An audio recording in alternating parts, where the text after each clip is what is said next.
attachment style.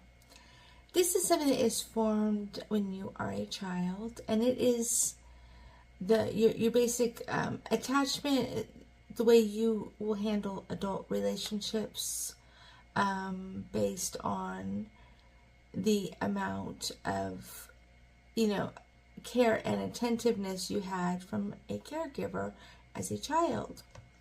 Now, this can be changed. You can change your attachment style if you choose to and if you're willing to do the work to change it.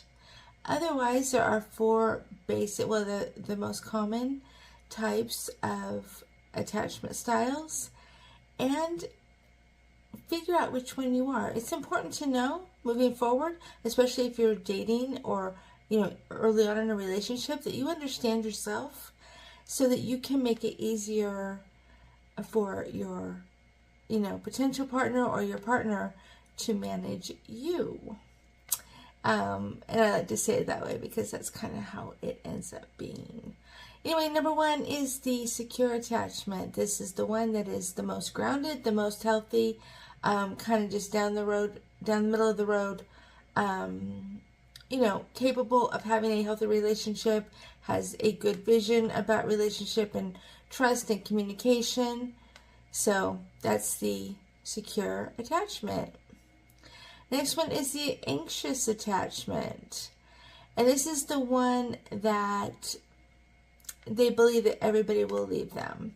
I mean, there's a lot more to it, but I'm just giving the quick kind of, titles and subject.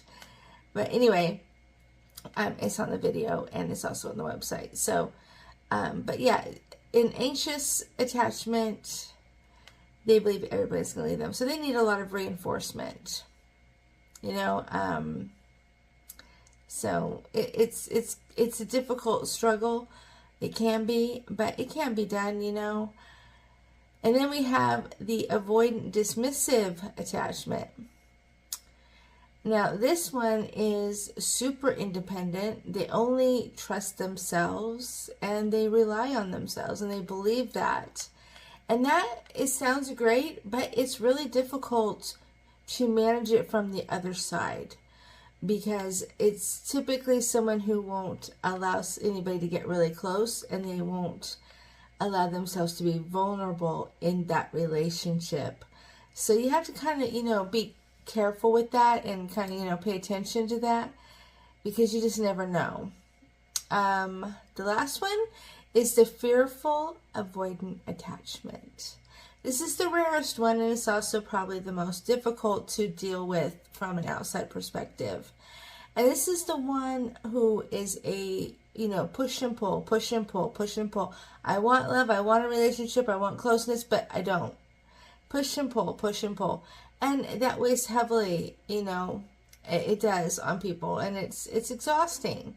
So if you are any of those, the last three, you may want to think about trying to change your attachment style because it's going to be difficult otherwise. But not saying it can't be done. But know yourself and know what your styles are, what your personality types are, so that you can make it easier for somebody to come into your life and be a part of your life and to love you and appreciate you for who you are. Good luck.